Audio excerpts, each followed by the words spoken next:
Humans of the Cardboard, welcome back to Just Nuts, guys. Huge news came out this morning. We got the OCG live stream for Legacy of Destruction. We got a brand new like Dark Magician Blue Eyes fusion card. We'll go over that. We got 5-card wave for LIGHTSWORNs. So many people were telling me LIGHTSWORNs deserve support, and I didn't believe it, but I mean, listen, that's on me. They probably should have been in my top 10 list. They didn't, but I still am a winner from yesterday. After that, we got 5 Ancient Gear cards. A lot of people have been excited for Ancient Gear, so that's really cool. And also some other information as well. I'm going to break this up into 2 parts because this video is just going to be way too long to cover everything all at once. So we'll do LIGHTSWORNs in this video, and then we'll do the Ancient Gear and a little bit of other stuff in the next video. So let's knock out a little bit of the small stuff first. The first one here, let's just cover the fusion, the Blue Eyes Dark Magician fusion to start. This is Dragon Also, by the way, guys, your boy is lost in the sauce right now. I have been decimated. Yesterday, I literally couldn't move out of my bed. I still don't feel very good. I don't know if you can hear it. But I was too excited when I saw this news, so I still had to make a video here. But hang with me. Sorry if I'm a little bit subpar today, but we'll see. All right. Anyway, Dragon Magia Master, Light Dragon Fusion Effect Monster. It's a level 12, 5k, 4k for the stats. He's huge. He takes Blue Eyes Ultimate Dragon or 3 Blue Eyes monsters plus 1 Chaos or Blackluster Soldier Ritual Monster. What? These materials are ridiculous. That's actually so ridiculous. Okay. Okay. When your opponent activates a card or effect, quick effect, negate the activation if you destroy that card. Okay, so just to negate. You can only activate this effect of this card's name in response to each card type. Oh!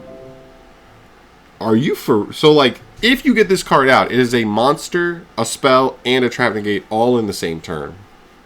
That's actually wild. And the second effect, if this face-up card leaves the field by your opponent, you can special summon a Blue Eyes, a Chaos Ritual, or a Blackluster Soldier Ritual from Graveyard or Extra Deck.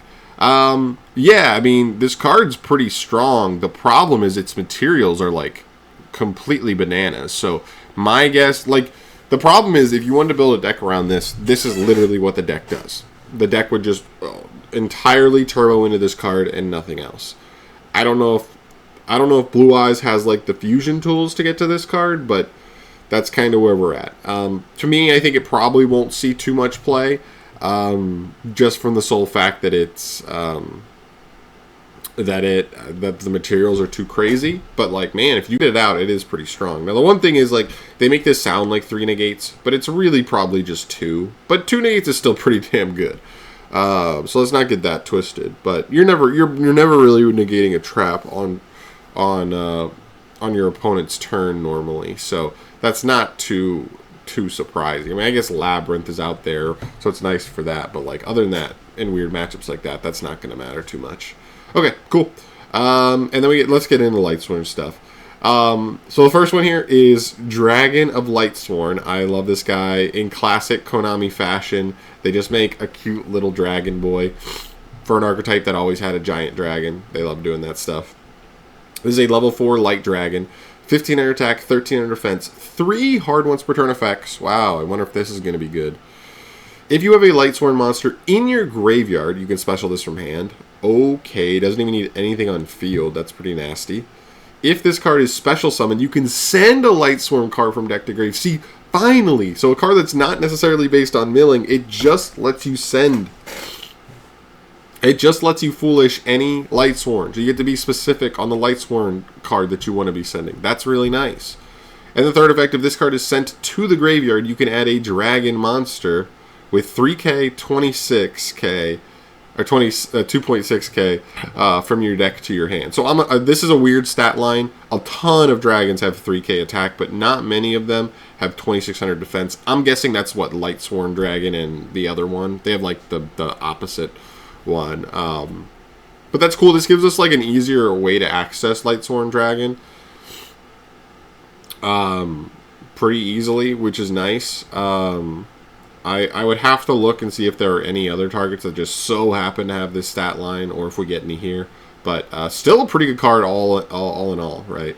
Kind of a bummer that this is only on special summon, so like even if your hand is like kind of whack and you have to just normal summon this card, it does not trigger, which is kind of a little thing about this card. You do have to open it with a way to put a LIGHTSWORN in grave, otherwise this card is kind of dead. But as long as you can do that, and normally that's not going to be too big of a problem in LIGHTSWORN, but it could come up where you like kind of extra brick because of this card. Okay, cool. Next up we have Vice, LIGHTSWORN Archfiend. Cool. Level 4 Light Fiend Tuner. Excuse me. 0 attack, 1700 defense, 2 hard once return effects. You can place one other LIGHTSWORN card from your hand on top of the deck to special summon this card from your hand, then send the top 2 cards of your deck to the graveyard. Okay, so you have to put another LIGHTSWORN card from hand back to special and then mill 2. Okay. And if this card is sent from the deck to the graveyard, you can target a LIGHTSWORN monster in grave, special summon it. So it can't target itself, so you do have to hit something else at some point to get this to trigger. Okay, this one's just kind of okay. I mean, I guess it's just like another nice LIGHTSWORN card for the pool. It's not insane by any means, but it's you know, it's fine. It does part of the job. I mean, like it's an extender, but you like have to have another LIGHTSWORN card in hand to make this extender do anything. And then when it's milled, you have to have another LIGHTSWORN monster in grave. It's not done. Like, it's not a dead card. It's not terrible, but it's maybe not the level of support I would have said LIGHTSWORN needs at this point. But it's an okay card. I don't hate this one. It's also a tuner. That actually may be the bigger part about this card, is that it's a tuner. There. Next up, new fusion. Whoa. Enlightenment Dragon. This is a level 10 Light Dragon fusion. 3k, 3k for the stats. It requires Judgment Dragon and Punishment Dragon. So both of their big boys that are searchable off of this little guy. Also love that this guy searches those when it's just sent to the graveyard generically. So you could literally normal summon this and link it off for like Striker Dragon and trigger this card to search one of those guys. Cool. Must be special summoned by banishing the above cards from your field and graveyard, one for each. Okay, that is actually so sick that they made it, that they gave it that stipulation. Don't need to play bad fusion cards to make this card playable. Once per turn, quick effect. You can pay 2,000 life points to banish all other cards on the field and in the graveyards. Wow. Okay. Once per turn during the end phase, send the top 4 cards of your deck to the graveyard. Okay. And if this card is destroyed by your opponent, you can add one each of your banished Judgment and Punishment Dragons to your hand. Then you can special summon both, ignoring their summoning conditions. Okay. This is only on destruction, so it's not like the craziest float. We've been seeing a lot of cards get that. The float. Same thing as like the Blue Eyes card we just looked at. Oh, also there's the baby dragon. It looks very cute. Yeah, this card was like if it leaves the field by your opponent. So that's, you know, banishing, sending, tributing, whatever removes it. But this one's just on destruction, so that's not crazy. I do worry that like when you give an archetype a card like this is the reason why like Black Rose, what's the new Black Rose one? The Synchro 10 Black Rose, where it like banishes all cards in both players' grave.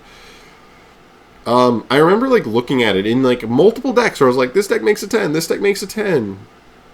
And I ultimately came to the same conclusion where like you might just be playing a deck that cares about the graveyard too. And if you like banish your whole grave, half the time you're just like, oh, that sucks. Wait, I need that grave. Now it's nice that like this card, like if this card interrupts your opponent like this, and this is enough to like end their turn, plus whatever other interruptions you might have had, then like you do get to mill 4 at the end phase, which, you know, does just kind of get you a little bit of setup going back into your next turn.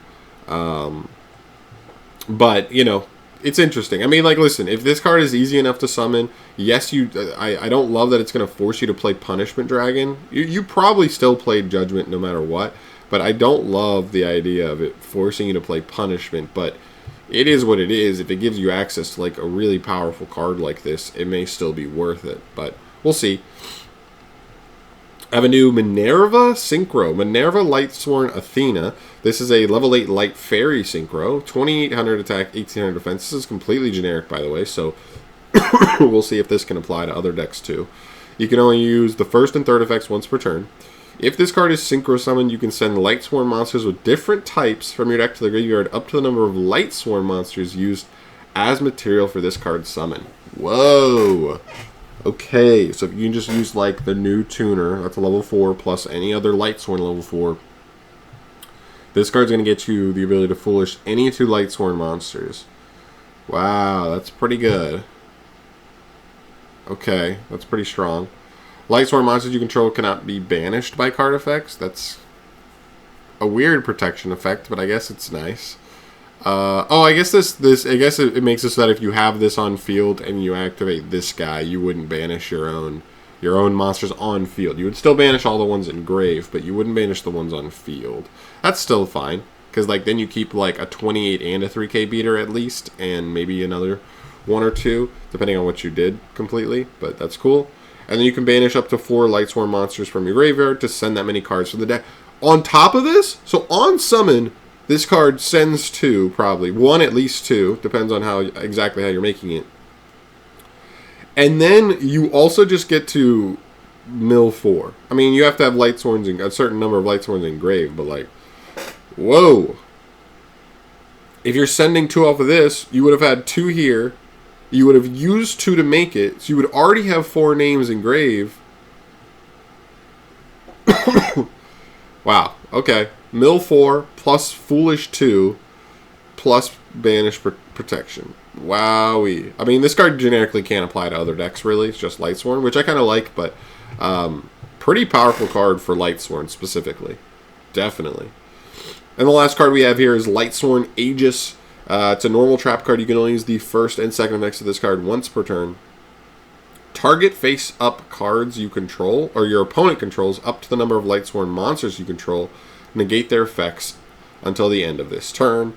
Second effect, if this card is sent from the deck to the graveyard, you can set it. There we go!